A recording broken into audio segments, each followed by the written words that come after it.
Hello, everybody. I'm Kipp Snow, Director of the Transportation Distribution Logistics Institute at the Community College of Baltimore County. Hey, good morning, everyone. Mike Singer, Community Manager, Baltimore and Chesapeake Bay Shipwatchers. Welcome to the Shipwatchers Podcast. Two guys talking about ship, episode 40. 40.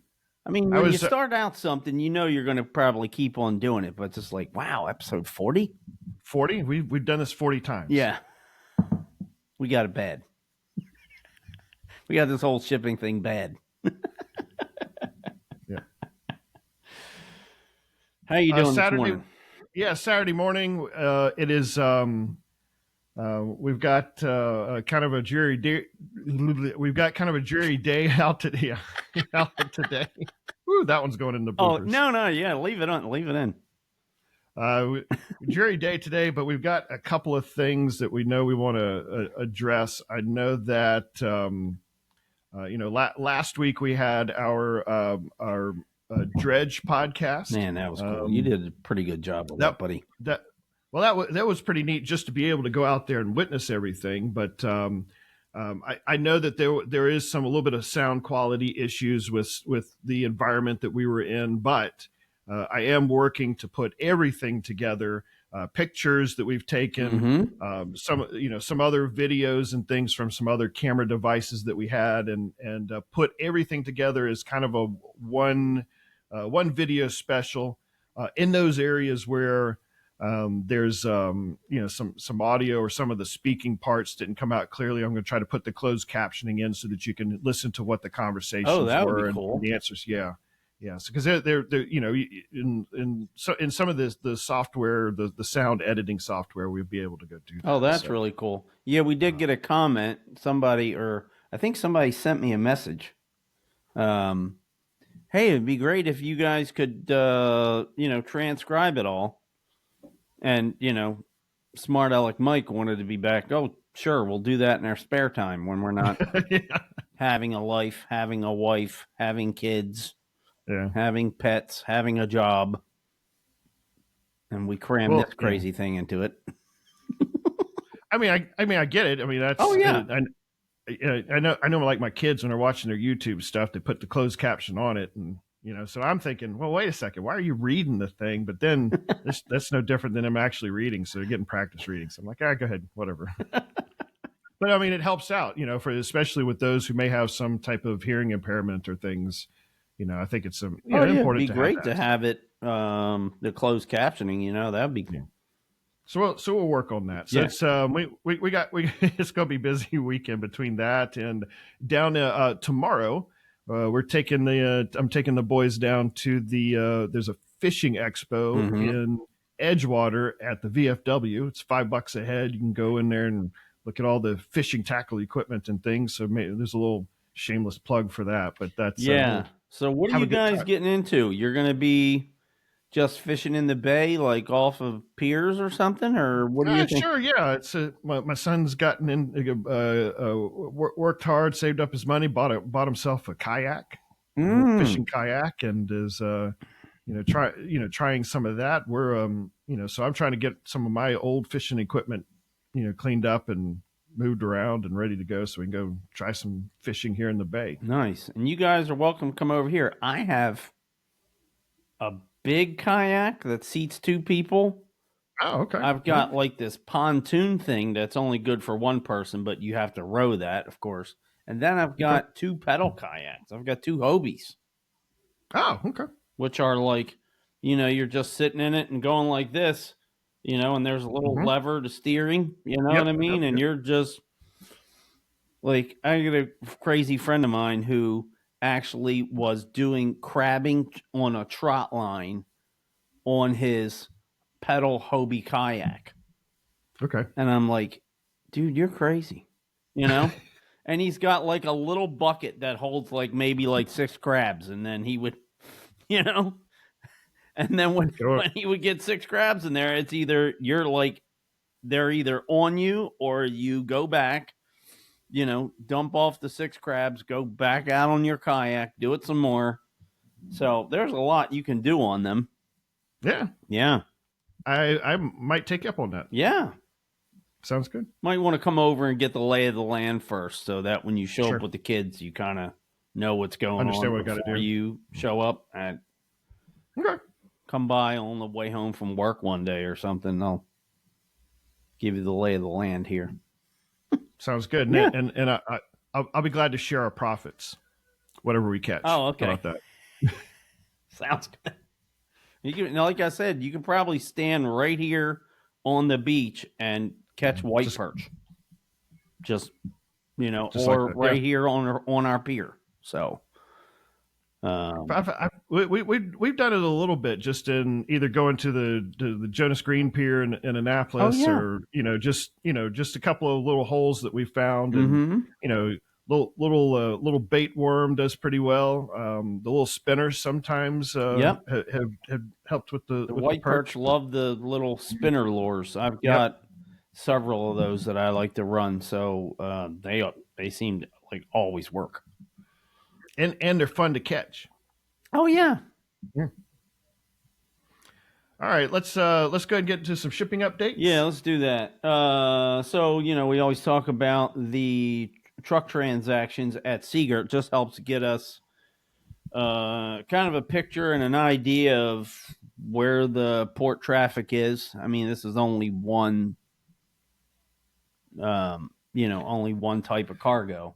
It's also one very specific metric in amongst a whole bunch of metrics that really paint the full picture. But this is a pretty good indication. We're not we don't bring the containers in just to stock long term until the end of time. It's a pass through process. So whatever metrics you see going outbound, is probably a good indication of the level or volume of freight that's coming through. Right. So what we typically do is like the last 4 weeks. So 4 weeks ago, daily average for that week was 3,477.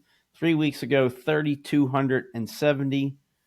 2 weeks ago, 3,405. And then last week looked pretty nice, 3,669. So there were like 3 days that were like 3,800. Oh, wow. Okay. Yeah. Yeah, so that was pretty cool. Well, front half of the week or back half of the week? Front half. Chance. Like the first 3 days were like 38, and then Friday was, a dip, which is the only reason why is that's a sharp incline. That's a 3,600 level metric, and we've been chatting about we're expected to get up to the 4,000 transaction mark. I wonder if this is now that trend up. All right, so let's talk about the next thing. So we saw in the social media postings this week where Maryland Public Television has a special coming up this Wednesday. Now, I initially thought, well, wait a second, we just saw a special, right? That's But so the special that we saw last week was a Nova special on public television. This one is being produced by Maryland Public Television. You have some information on that one? Yeah, let's check this out. Let's see if I can make this work. The Key Bridge was a gateway to the world. That bridge was our connection. Then it vanished in seconds. The whole bridge was quiet. Meet the first responders. We were all hands on deck. Examine the challenges. It impacted the United States in the world. And learn how our state moves forward.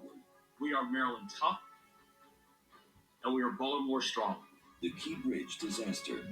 Wednesday night at 8 on MPT. I kind of wanted to, it's a nice little preview clip, but there were a lot of things on there that were really significant. Whoever put that together really did a great job.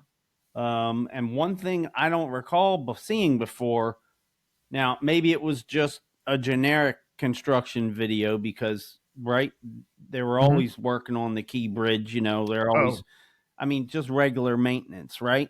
But like a car driving by, it almost gave you that kind of surreal feeling that, I wonder if that was a video from that night. I don't know. I saw that and wondered the same thing. If it was, or if it just happened to be like previous car video or something. Right. And then, when they blew the bridge off the dolly and, picking that 700-ton piece off and, a lot of really good, important moments to the whole story there. So it'd be interesting what they report on too, and if there's any new footage or video or things that are included in that. Yeah, I kept meaning to go into the living room and turn on TV and hit the DVR. Just haven't gotten around to it this morning. So that's on Wednesday, March the 19th at 8 p.m. On Maryland Public Television station. So go ahead and hit your DVR or whatever the device is now that we record. Yeah, I guess only us old get off my lawn guys actually use DVR anymore, right? Everybody else is doing something else. We don't even know what it is. Yeah, it's all right. There was oftentimes not only in the Shipwatchers Facebook group, you'll see postings of the Jones Act barge, or somebody will ask or make some have some questions about that, and so they had some pictures of it this week on social media.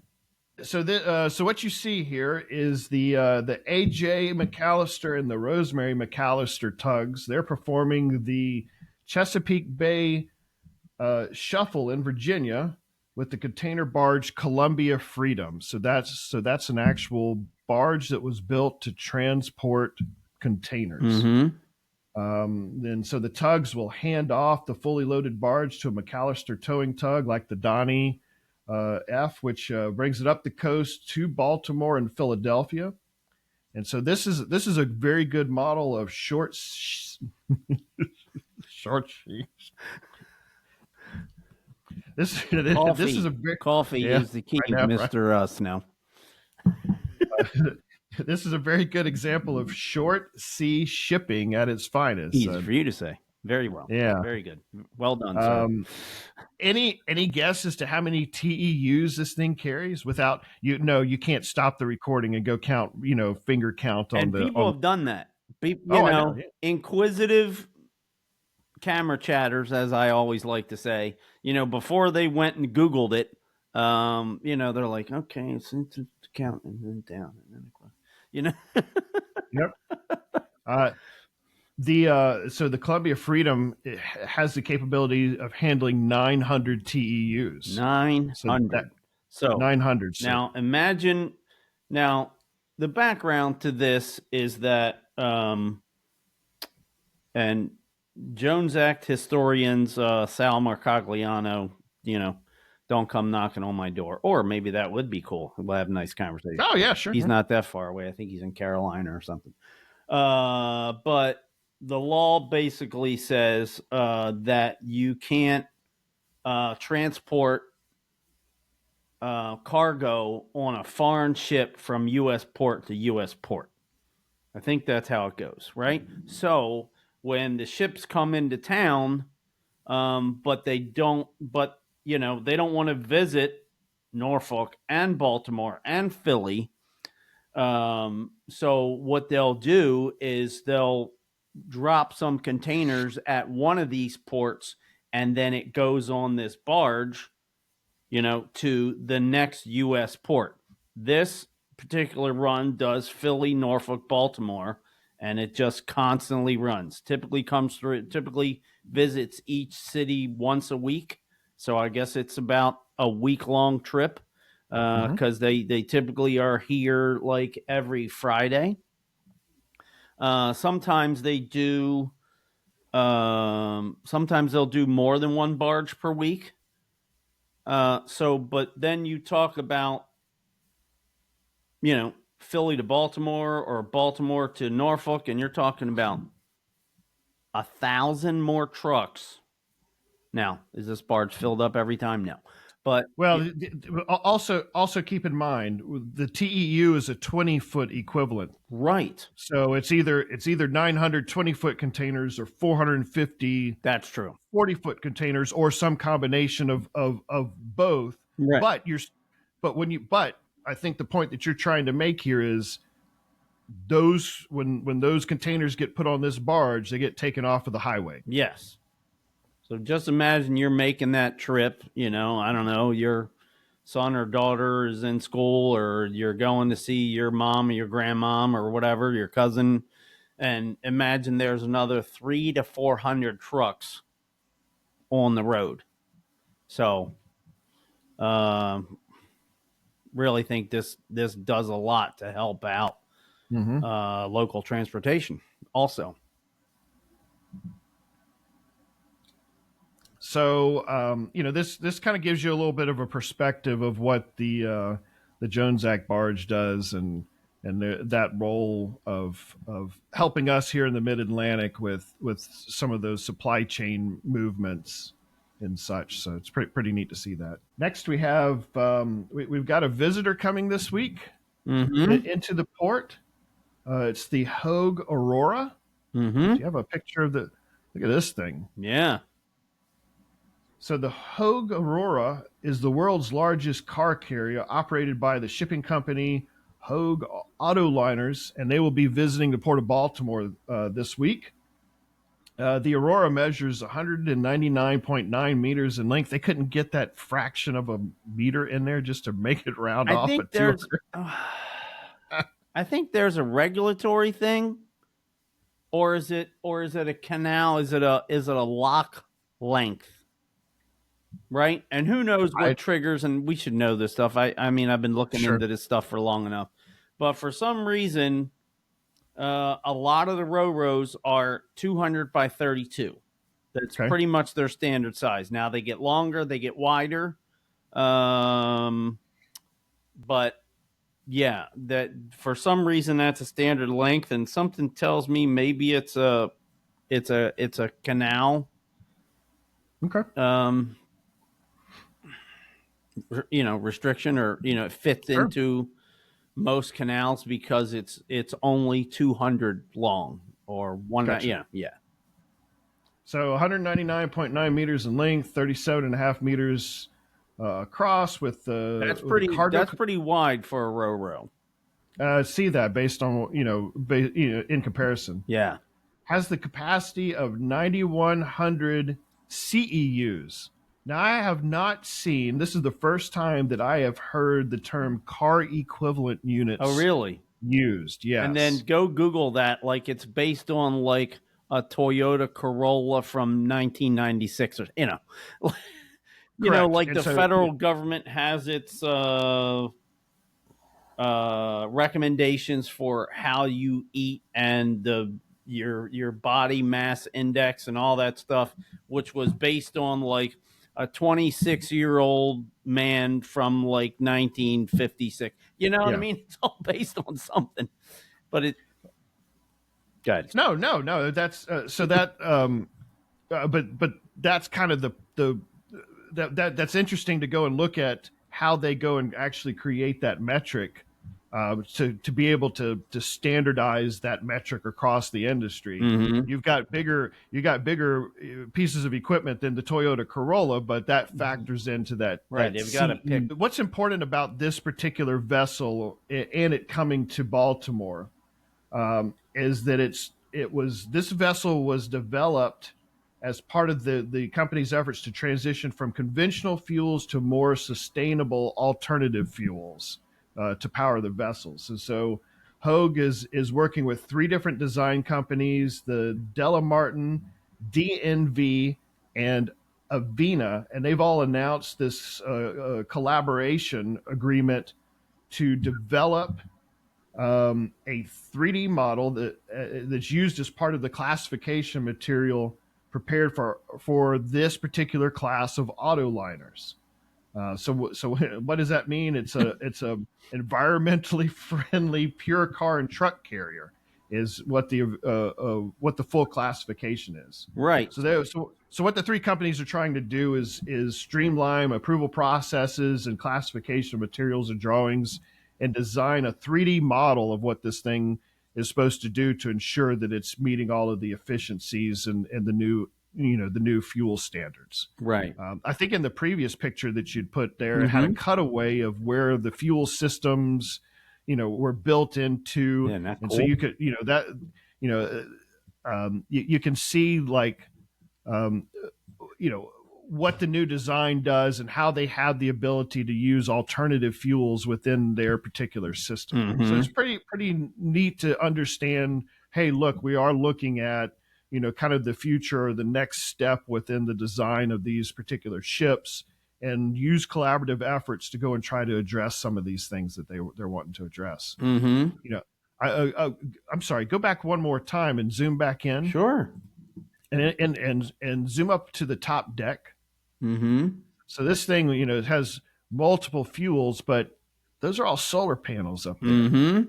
Did you notice that? Oh, yeah. Up there next to the bridge. So, I mean, they're using anything and everything, it looks like, in order to go power this vessel. It is interesting how you see these examples in life and industry. There's an awful lot of flat space up there. Like, right. What? Yeah. And I'm not trying to be a jerk, but how come nobody ever thought about this before? There weren't as many efforts to, make ships cleaner, make them cleaner while they're in port, which is another issue, right? Mm-hmm. Because they have to switch fuels. They typically run the dirtier, more efficient fuel while they're out to sea. And then when they get within a couple 100 miles, they switch over to a cleaner, less polluting fuel, so that they're not belching obnoxious fumes as they come into a city and leave the city. Right. And then, once they come into port, they often, tie into shore power and electrical power to go continue their operations. And so you don't have those emissions right there at the terminal transactions. Now, I hate to disagree with you, but is that really true? Do they really use shore power a lot? I don't know what the percentages are. I do know that exists, and in different ports, you're going to have different access, different, electrical availability for hookups. Right. And I think it's mostly the newer ships, right? Because the older ships aren't ready to do that. Because we talk about, like, Jonathan Daniels went into a whole segment about, folks were talking about this shore power thing. And I mean, if the ship isn't designed for it, then you've got to figure out a way to, run that shore power. You got to cut a hole in the side of the ship. You've got to have a cable, a giant connector. You've got to add a breaker panel. You've got to, how do you, what kind of power is that? You've got to, then you've got, shore side accommodations. There's some giant panel that steps up or steps down the right voltage with breakers, and tie that into the local electric. It's not easy. And he was saying, if back where he was, Fort Lauderdale, which is also called, what was it called? Oh, Cape. No, Port Canaveral. Port Canaveral. Thank you. That if they had a big cruise industry there, and if they put all the cruise ships on shore power, he's like, the whole city would like, right. And someone, why can't I run my, my TV just went out. That's how much of a drain it would be. Yeah. But that's a lot of big cruise ships too. So maybe they're, but I wanted to also talk about, this is a pure car and truck carrier. So what we think that means is that maybe the different levels inside and the ramps are closer together because they're not designed to handle the big equipment stuff. So you can fit more cars in there. Okay. Or more cars and trucks. That's what we think. Either they're closer together or they're not set up to be adjustable like they are in some of the road, so they can take these things and take like the four top ones and move them up, create a big space so you can get like a giant transformer in there or something. So we think that means that it's so. I think it's interesting. This ship also the bow is so flat. Right. It's design follows function, right? So Yep. you want to cars are square basically. You want to get as many as you can in there. So up above the water line where you don't have to worry about that, square it off, and I can get 456 more cars. Right. Right. No, so I'm sure that went into the design. Yeah, and there's a lot of now these are really squared off. There are most of them are squared off. Some of that's got at least some rounded, and I don't know how much aerodynamics plays into these, in these ship designs and models. So yeah, now remember when we had the Wallenius Wilhelmsen Future Way and coming to Trade Point, and then they had taken these vent boxes up here, which is what these are, right? They've got all these motors and ventilation, and so they had taken these and I guess brought the ship up higher to kind of cover them in an attempt to provide less drag. Sure. Remember? And it was it was a little different looking. So I'm sure there's a lot of factors to play with, right? Yeah.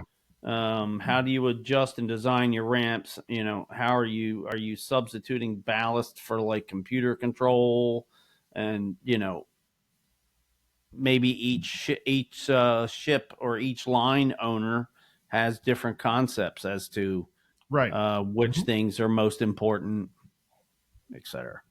And it may also equate to the equipment that they have to transport.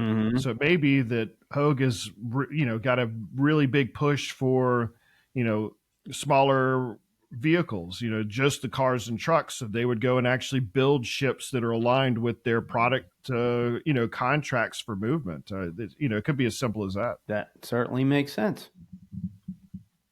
All right, you've got you had an outing this week. Yes. You and the Mrs. went out to the Women's Traffic and Transportation Club of Baltimore's March meeting. You got some maybe a synopsis of what you heard and some pictures. Yeah. So it was great to be able to attend the Women's Traffic Club meeting this week on Wednesday night in Greektown.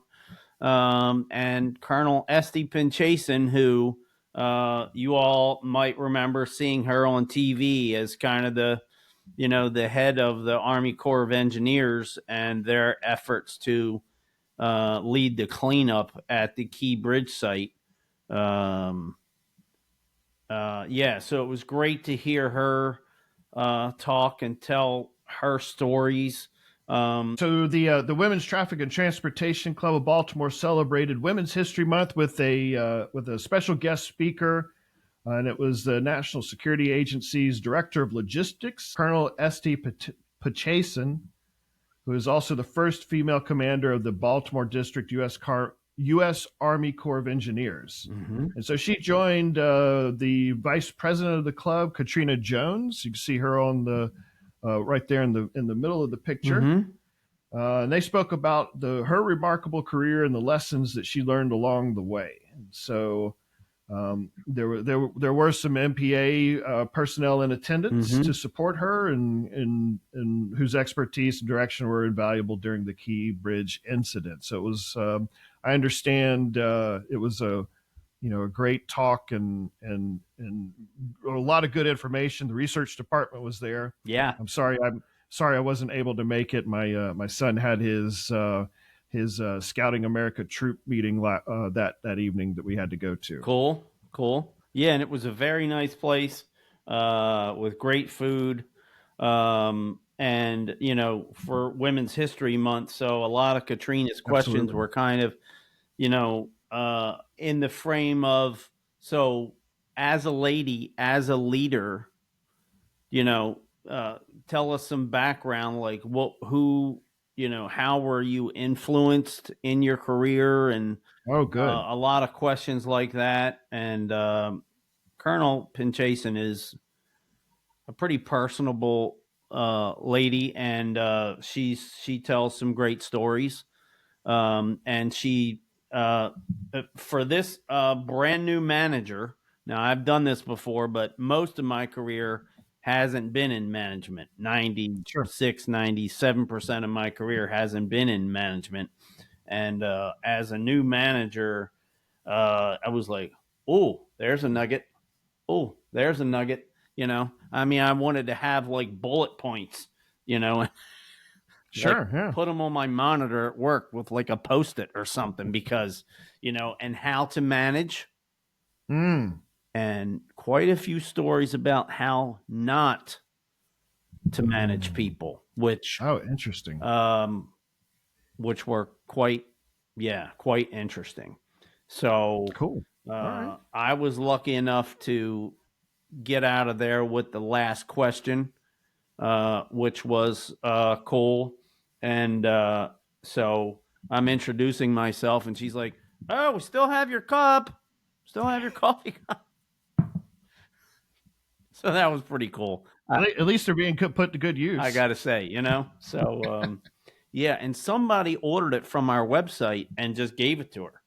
Like, Oh, nobody knows. So come forward if you bought the Colonel's coffee cup off of Baltimore and Chesapeake Bay Shipwatchers.com, BaltimoreShipwatchers.com. we would like that mystery to be solved, please. Because she, you know how somebody says something to you and you kind of don't get it, and you kind of hesitate for a minute, because she's like, "Yeah, and you left that coffee cup for me," and I was like, so there was Sure, like, okay, yeah. I've had this great moment where I'm meeting Colonel Pinchasin again, and we get to actually talk for a couple of minutes, and then she says that, and I'm like, and I like, she must probably saw like the blank stare on my face, because I didn't do it. Somebody else bought her a cup, Sure. and left it for her, I guess, on her desk or wherever she was working at the time.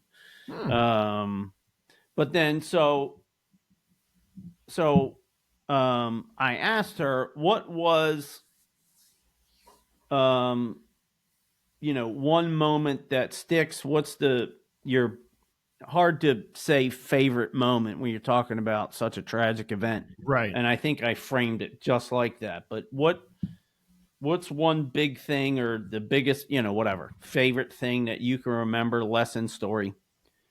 And so she was talking about how there was a new big distribution center that was opening up, and they were opening it up that May or something. I'm just guessing.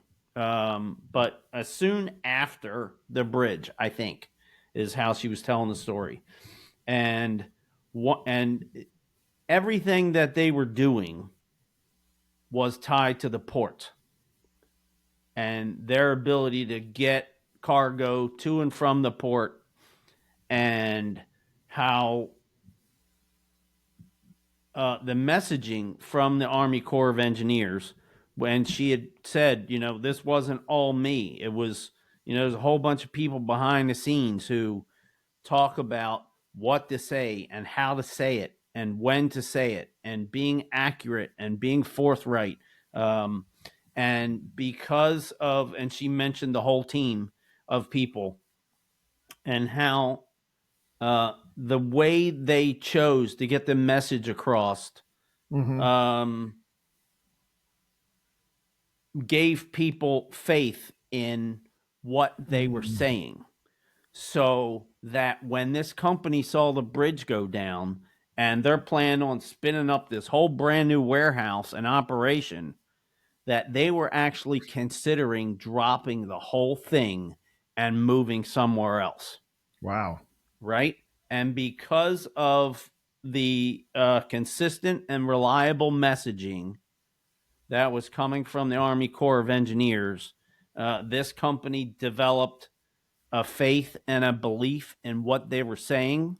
So when they said we're going to have this done in whatever the time frame at the time was, that they believed that those things to be true, and they helped them make a decision to stay and with the Wow. current plan. And as transportation boy over there, I thought you would really appreciate this story. So that is really impactful. That I know that and my something wife you don't think about the importance of how things are brought Just to the communicated. public, in what format, in what way, how they're written, and how it can affect a company's future. Sorry, go ahead. No, I was like, I know that there was a lot of those kinds of decisions that were going on immediately after the bridge, came down. That my wife, who works in industry and was doing some work for her company and trying to answer those questions and dispel the panic and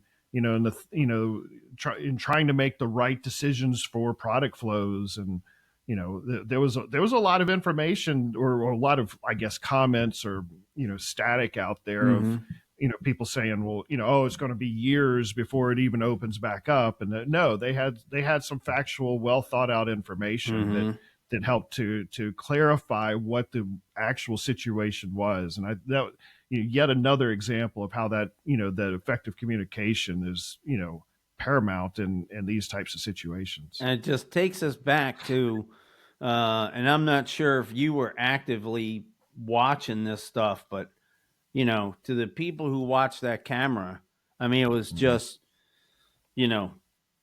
oh my God, how are they going to ever get all this done and what goes into it? And you're watching the cranes come up, and then you find out there's like an Army Corps of Engineers who kind of is overseeing everything. And then you find out that there's 3 different contractors out there. Like one's like for the bottom, one's for like salvaging the bridge, one's for the ship.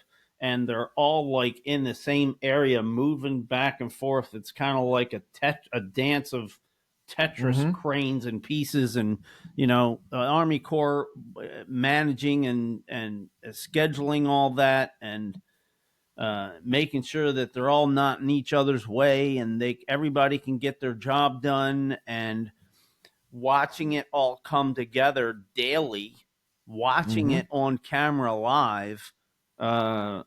Was you forget how incredible that was to watch it, and well, how are they doing this, or why does that take so long, or what's going on? And because you're watching it slow motion live on camera. And so it really helps to illustrate and remember what that was like to watch all that happen.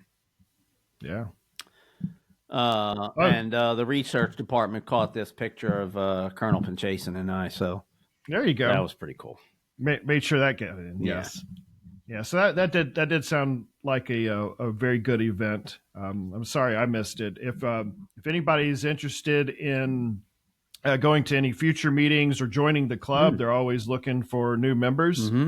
It's a great networking and professional development group. And they bring in these types of guest speakers and have some different types of meetings, and you never know who you're going to meet there. So let me just go ahead and tell this. This is off the cuff. So sitting right across from me was a lady from Pompeian Olive Oil. Oh yeah. And so she got talking about that, and I said, "Didn't you guys have a tanker come in to Trade Point?" And she just went down the rabbit hole of, everything that went into that, and the schedule of the ship. And then, the ship left New York and it's coming to Baltimore, and then how they worked it out with Trade Point. And, they hired like a subcontractor for hoses and valves and just brought in trucks and just, wow. Yeah, it was, and then, how much, okay, so you're not bringing in the ship and you're not getting your product off in your normal manner. And so now the ship is in port longer than they're supposed to be, and you're paying the bill. Yep. And I didn't think about that. Mm-hmm. Certainly makes sense, but I didn't think about, Pompey. Not only are you, you got to have your product. You got to, you got to get your products out. You got a whole factory that's based on bottling plant, whatever, that's based on bringing the stuff in and labeling it, put it in bottles and boxes and in trucks, and off it goes. And you got to keep this thing moving. So for this one instance, you got to spend some extra money. And so you got, this other company to come in and help you hook everything up and manage the process. And now you're having to pay extra pier time, and whatever. And who covers that expense? I think you just absorb it. I mean, do you think they raised their prices right after? I guarantee you there was some conversation as to whether Pompeian was going to eat that cost and maintain their pricing, or do they have to go and bump up the price by a penny or two in order to cover, whatever that, the cost related to that individualized transaction. It's not something that happens on a regular basis. They obviously don't follow that process because it's not efficient. But they know that if you bumped it up 10 cents or whatever, something significant, right? Then you would want to bring it back down.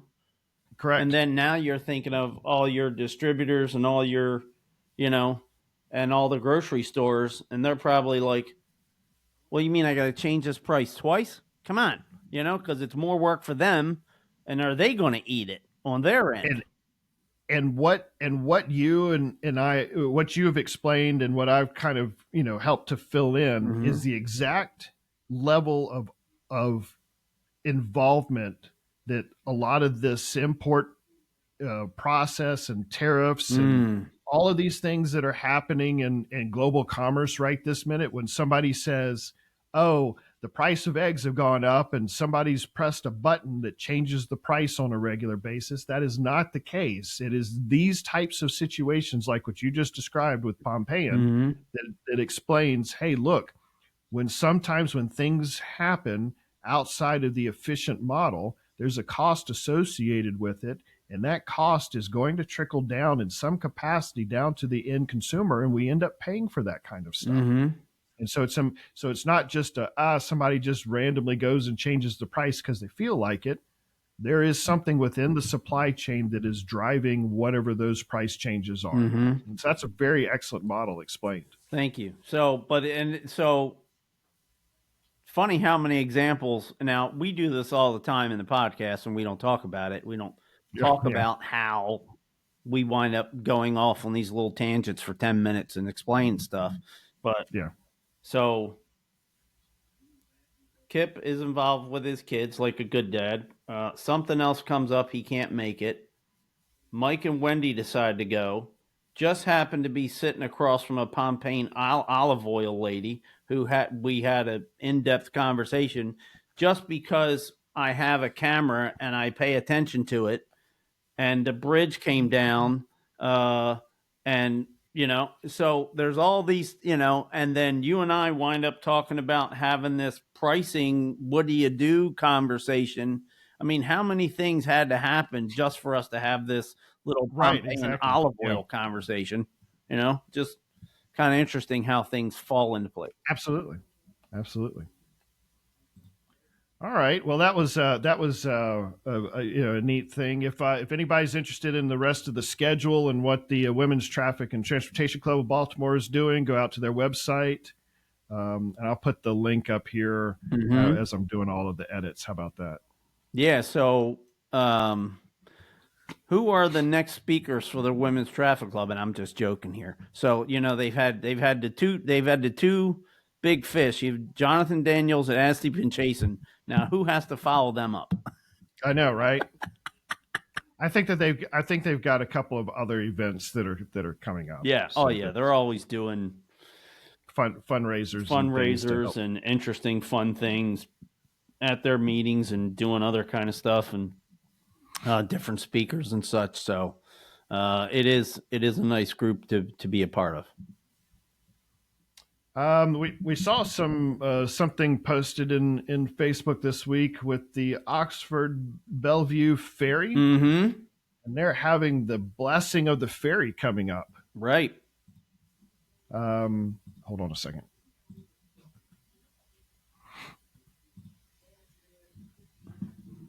Oh, you got it. Yeah. Sorry. Great. All right. So there's a and we've talked about the ferry Mm-hmm. here recently. Mm-hmm. So they are going to have a blessing of the ferry coming up on April the 4th at 5:30 p.m. Mm-hmm. You can bring your own snack and beverage to share. That's kind of neat. But they're going to have Captain Jim Andrews and The new owner and captain. Correct. Mm-hmm. And so that'll be a neat event just to kind of bless the fleet or bless the ferry. Right. Yeah. And, there might be somebody out there that, well, what does this have to do with the Port of Baltimore? Well, we like to cover all this, all the maritime stuff in the Bay, really, that's, that goes on. There's even tugboats that run stuff up like the Nanacoke, like in the Southern Bay. And, there's barges that go back and forth from like Salisbury to like a Purdue farm in Virginia. And, so there's a LNG facility, further south down near Calvert Cliffs, right? So there's a lot of things that go on the Bay that are maritime, professional maritime, but that aren't necessarily have anything to do with the Port of Baltimore. Correct. So, and we want to cover those too. So this is a nice, if you're not going for the blessing of the ferry, it's a nice, if you ever go down to St. Michael's, it's a nice kind of detour, and you get to see two towns. You get to see Oxford. Yep. If you go that way, on your way to St. Michael's, take the ferry over to Bellevue and keep going down to St. Michael's. And of course, there's a ton of stuff to see. Absolutely. In St. Michael's. All right. Well, that'll be a neat event for those who might want to go and attend that. We have some other events coming up. Mm-hmm. Here, let me mark. We also have coming up Thursday, March the 27th from 5 p.m. to 8 p.m. The Maryland Port Administration is having their annual bull and oyster roast fundraiser. This helps the Baltimore Port Alliance to handle all of their operations throughout the year. And so if you're interested in getting some really good food and interacting with some people within the port footprint, this might be an opportunity for you. $75 a person. And if you want a big table, they've got that. Reach out to them. We're just giving them a little bit of a plug for the event coming up. Yeah, a small event yeah. at the cruise terminal. At the cruise terminal, yeah. Nobody goes there anymore. It's too crowded. It's a pretty decent showing there for that event. Also, we want to help Reverend Josh fill his boat. Yep. He's got the Baltimore International Seafarers Center's annual harbor cruise coming up Wednesday, April the 30th. It leaves at 5 p.m. If you're interested in that, go and register at baltseafarers.org and click on the annual harbor cruise link, and then you can go ahead and purchase those tickets and attend. You and I attended last year. It was really neat to see, some of our colleagues and friends, and have a good evening out on the water and some good food. Did you get a plate last year? Yes. Food? Yeah. Yes, I did. And so food and drink, and then you get to see everything from the water side of what's happening in and around the Port of Baltimore. And I think they try to get down, about the Key Bridge site and come on back up. Right, so. right. Yeah, it is really interesting. Most folks, don't get to see the port from the water. And, most of these places where the port is happening, it's just not conducive to just going down there, parking your car and walking around and looking to see what's happening. It's typically not. It's either industrial, or the roads are small, or it's, fenced off for security. Just the nature of a port. But you go on this cruise, it's actually a fundraiser. So you help out the you help out the seafarers. Don't cut that out. You help out the sea. Josh is going to be like, Hey, what? You're taking a cut from me? What? Doing?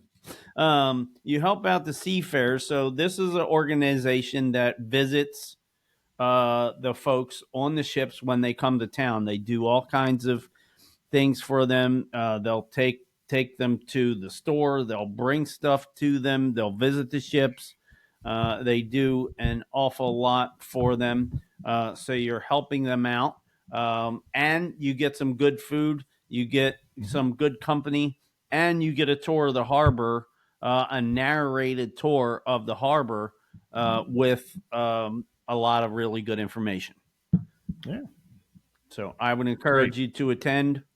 Absolutely. Let's pack this thing out. Let's make this the podcast cruise, and we'll fill 3 and 4 tables. That would be really cool. Let's make it happen.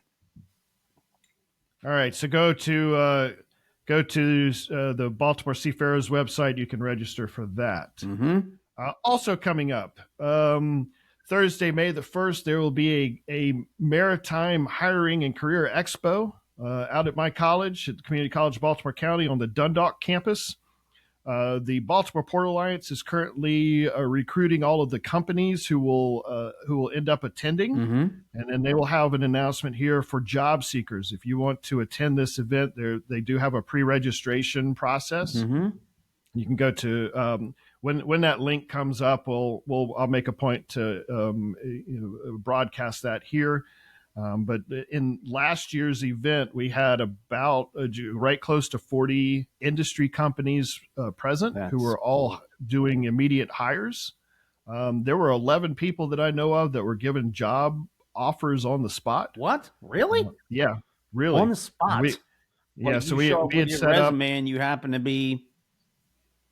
The hiring managers were there. No kidding. And so that it's if you're looking for something within the industry, this may be an opportunity for you to come and attend, to talk with some of these companies and see if there's an opportunity for you. As we get a little bit closer, we can list the companies who have registered, and we can start promoting them, so you can have an idea of what some of those jobs are. Oh, that's cool. So if you are a company and you're listening and you want to attend, and you've got some positions that you are hiring for that you're having some difficulty filling, this may be the opportunity for you. Please go to the Baltimore Port Alliance's website and register for this if you're a company to participate. Right, and it's been pretty successful, right? I mean, it's been growing the last few years. I don't have the numbers. How many? It's like 300 some people or something like that. Yeah, we had about 350 job seekers attend last year. So that's a significant amount of people who are looking for industry related positions. So I mean, from the business perspective, to take that number with you to as you're trying to decide, is this something that I should participate in or not? Absolutely. The amount of people who are coming in who are ready to work are right there. So cool. Also with some events, National Maritime Day is coming up Sunday, May the 18th. We've got a meeting coming up to work on the planning of that. We will be broadcasting the commemoration ceremony at 11:30 live on our channel. So if you're interested in that, mark your dates. We'll set up a YouTube live event that you can go and click on and watch that live. Nice, that's awesome. And see all of those, and then we'll try to do a little bit of recording from that day's event and include it in the podcast. So. And the owners of Streamtime Live will be there. I'll be manning a tent Okay. outside the John Brown. I may have some items for sale. Okay. I might. Good. It's not. I have a small house, so I can't have boxes and boxes of 6 different shirts in 3 different colors in 4 different sizes. I mean, it would take over. I just can't. Yeah. Which is why we have it set up the way it is on the website, BaltimoreShipwatchers.com. And you go to merch and you can just dive right in, pick whatever you want and order it, and it comes to your house. So we might have some merch to sell that day. And yeah, so the owners of Streamtime Live, the people who host and pay and manage and maintain the cameras, will be in the tent with me that day. So That's really cool. yeah. So a really great event. And so when we think about, well, what is Maritime Day? What's there? 2 fantastic ships here in the harbor. Now, these are only 2. The rest of the historic ships, Baltimore, are at the inner harbor. But these 2 are some pretty unique, fantastic examples. So you're talking about a Liberty ship. They made, 2,700 of these things. They made a few hundred of them here in Baltimore. The John Brown, which is one of the 2 ships that is on the pier where Maritime Day will be, was made here in Baltimore. It's over 80 years old. It's a warship. It still runs on the original triple steam expansion engine. You can tour the ship. It's amazing. Come check it out. Yep. On the other side of the pier is the NS Savannah, which was a really early version of a nuclear ship, a nuclear cargo passenger ship. I mean, this thing is beautiful. It's like a cross between Art Deco and the Jetsons. I mean, you don't know whether you're in the past or the future. To walk in there and see those common, like the dining room and the lobby, pretty amazing. The thing's beautiful. It might not be here forever. Block the day out, get your butt on a shuttle bus and come down and see us. That's right. And then also kind of finally here, you've got a note here in our show notes about the Woodwind Sailings on History on Mondays. You've got some speaker days coming up where you're going to be hosting like what you did last year. Right. So last couple of years. So they came up with this idea. Hey, let's take our cruises on a Monday and call them History Mondays. Okay. And then a couple of years back, Captain Jen said, hey, you want to come in and talk about history of shipping in the Chesapeake Bay?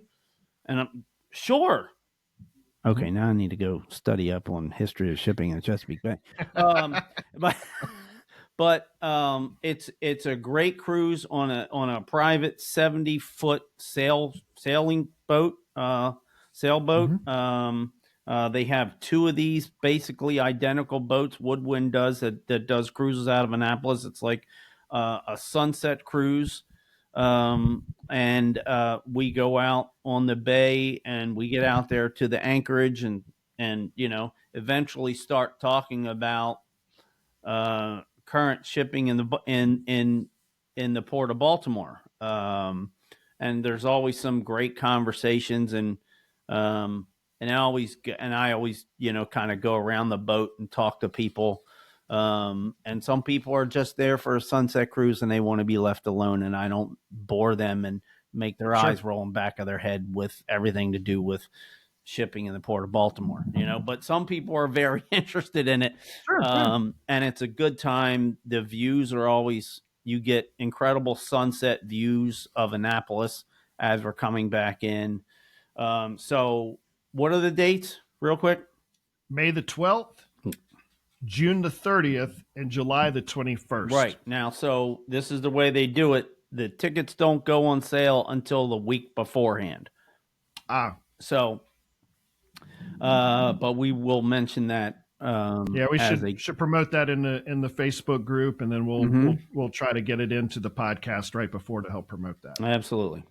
So if you want to hear Mike's lecture series on the woodwind sailings, this is an opportunity for you for that. Yeah, it's a pretty cool event. All right, in our Port of Baltimore history segment, to kind of start wrapping things up, in 1922, I think there's a picture. Yeah, working on it. Yeah. And so in 1922, in March, the Western Maryland Railroad opened the world's largest grain elevator in Port Covington. Wow. This is a picture of it right here. This is a picture from Western Maryland Railway of that grain elevator. But this is the world's largest grain elevator. It was built at the time. It was built in Port Covington with a capacity of 5.8 million bushels. And this surpassed the previous record holder in Kansas City by about 600,000 bushels. So quite a large operation. This was the mammoth of the time frame, and helped really drive a lot of our port operations with grain exports. And it just kind of boggles your mind, doesn't it? The world's largest grain elevator, not a damn thing is left of it. Fast forward, how many years? And I mean, there's here. Let me see. You asked me where it was at, and it's the it's the Under Armour waterfront headquarter building now, and it's been completely razed. It's gone, and now it's all that area is all being redeveloped. That's fascinating. And then remember, I didn't know this for the longest time. Remember, each railroad, so B&O has had most of the piers like over by Fort McHenry, and then Western Maryland, basically had an entire port of piers like over by Hanover Street Bridge. And then Pennsylvania Railroad, which is where Maritime Day will be, Pier 13 in Canton. That used to be a pretty big grain elevator there. And so each, with three different railroads serving the port, they each have their own kind of subports, for lack of a better term. They each had their own areas that they did their commerce in, to get things in and out through the port. Kind of interesting to watch the transition, and how things change over time. So that's all I've got today from the history. Okay, cool.